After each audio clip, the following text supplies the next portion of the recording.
Olá, eu sou a Angel, doutorando em epidemiologia no programa de pós-graduação em epidemiologia na Universidade Federal de Pelotas, orientada pelo professor Pedro Rodrigues Curialau, e hoje eu vou apresentar o trabalho intitulado Prevalência de Atividade Física no Brasil, inquérito telefônico de fatores de risco para doenças crônicas não transmissíveis em tempo de pandemia, COVITEL. Então, com o aumento da mortalidade acarretada por doenças crônicas não transmissíveis, representando cerca de 70% de todas as mortes mundiais e 72% das mortes na população brasileira, e estratégias para o controle da progressão de doenças crônicas são necessárias. Considerado o maior problema de saúde pública no Brasil, elas necessitam de uma intervenção rápida e eficaz para evitar o crescente aumento de mortalidade por doenças crônicas não transmissíveis. Além disso, o cenário mundial de enfrentamento à pandemia de Covid-19 influenciou diretamente numa evolução negativa dos principais fatores de risco para doenças crônicas não transmissíveis. Nesse sentido, o COVITEL, o inquérito telefônico de fatores de risco para doenças crônicas não transmissíveis em tempos de pandemia, surgiu da necessidade de conhecimento da situação atual da população brasileira no âmbito de algumas características, sejam elas sociodemográficas, alimentares, padrões de atividade física, hábitos de vida diária, estado de saúde geral, e bem como informações sobre infecção e vacinação para a Covid-19. Diante da importância desses dados para a vigilância em saúde, o objetivo do presente estudo é apresentar os principais resultados deste inquérito, principalmente no âmbito da atividade física. Então, trata-se de um estudo transversal descritivo com uma amostragem representativa da população brasileira, tendo como domínios as 5 principais regiões estabelecidas pelo IBGE: as regiões Norte, Nordeste, Sul, Sudeste e Centro-Oeste. A amostra foi composta, então, de indivíduos adultos com 18 anos ou mais, residentes no território nacional em alguma das 5 regiões do Brasil. Foram amostrados 1.800 indivíduos de cada região, totalizando, então, 9.000 indivíduos. Esse número ele foi obtido com base no cálculo do tamanho amostral. Foi estabelecido, então, um coeficiente de confiança de 95% para possíveis erros. Metade dos indivíduos foram amostrados por linha telefônica, enquanto a outra metade por linha móvel. Deste modo, em cada um dos grupos, houveram 4.500 indivíduos. As entrevistas telefônicas foram realizadas por uma equipe especializada, as informações elas foram obtidas entre os meses de janeiro a abril de 2022. O questionário ele foi estruturado com o objetivo de permitir a realização da entrevista por meio de um computador, que era imediatamente registrado e armazenado, e ele era composto por 45 questões gerais, englobando 6 blocos de perguntas.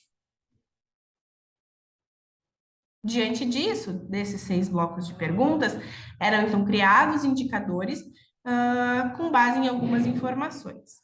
É importante ressaltar que todas as perguntas, elas englobavam tanto o momento atual vivenciado pelo entrevistado, e naquele momento, primeiro trimestre de 2022, quanto o momento inicial pré-pandêmico. A partir dessas informações, foram criados alguns indicadores de interesse, de acordo com as questões compreendidas no questionário. Para o presente estudo, foram descritos, então, os indicadores de atividade física e tempo de tela, que fazem parte do bloco de perguntas sobre as características do padrão de atividade física.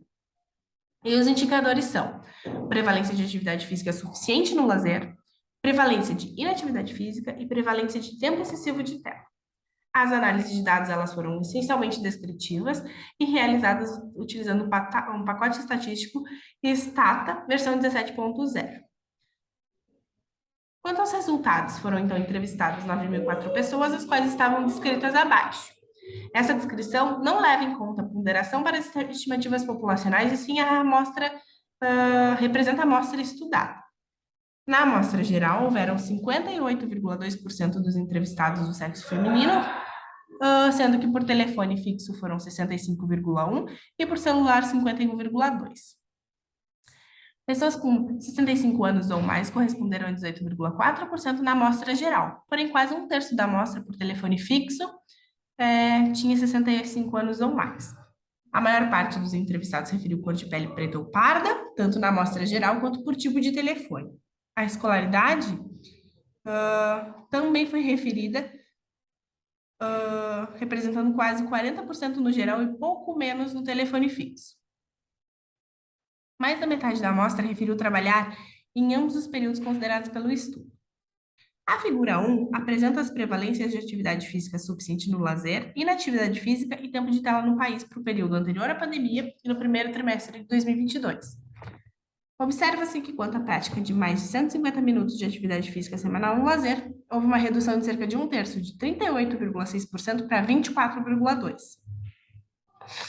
Ser fisicamente ativo nos três domínios passou de 13,1% para 18,3%, enquanto o tempo de tela, apesar do discreto aumento, permaneceu estável. Quando estratificado de acordo com características selecionadas, observou-se que em ambos os períodos, homens eram mais ativos que mulheres. A escolaridade apresenta relação direta com ser fisicamente ativo. Ou seja, quanto maior a escolaridade, maior a prevalência de atividade física. Em todos os estratos houve redução da prevalência, considerando o período anterior à pandemia e o período atual. Essa redução foi maior nas mulheres comparado com os homens. Por faixa etária, cor da pele, escolaridade e plano de saúde, não houve diferença importante, com os resultados de ativos no lazer. Quanto à prevalência de inativos fisicamente, de acordo com as características selecionadas, foi possível observar maior prevalência de inativos no sexo masculino, nos moradores da região Nordeste e Centro-Oeste e nos menos escolarizados. Em relação à comparação entre os períodos, houve um aumento entre vários estratos, habilidade na região Nordeste, em pessoas de 18 a 54 anos e em quem tem escolaridade de 9 a 11 anos de estudo. Tempo de tela maior ou igual a 3 horas diárias, de acordo com as características selecionadas, prevalência similar entre homens e mulheres. Há um claro gradiente entre idade e tempo excessivo de tela, ou seja, quanto menor a idade, maior o tempo de tela, em ambos os períodos. A visualização dos principais resultados de maneira detalhada pode ser obtida através do endereço eletrônico do Observatório de Atenção Primária à Saúde. Conclui-se, então, que em relação à atividade física e tempo de tela, houve uma redução de 38,7% naqueles que eram ativos no lazer, com maiores reduções no Nordeste e no Norte. Houve também uma redução pela metade nas mulheres e nos mais velhos e menos escolarizados. Inativos em todos os domínios apresentou um aumento de cerca de 40%, acentuado principalmente no Centro-Oeste e Norte, bem como nas mulheres, nos menos escolarizados e nas pessoas que perderam o emprego. Passar 3 horas ou mais por dia realizando uso de telas apresentou um aumento de 22,8%, significativo apenas na região Norte. Obrigada!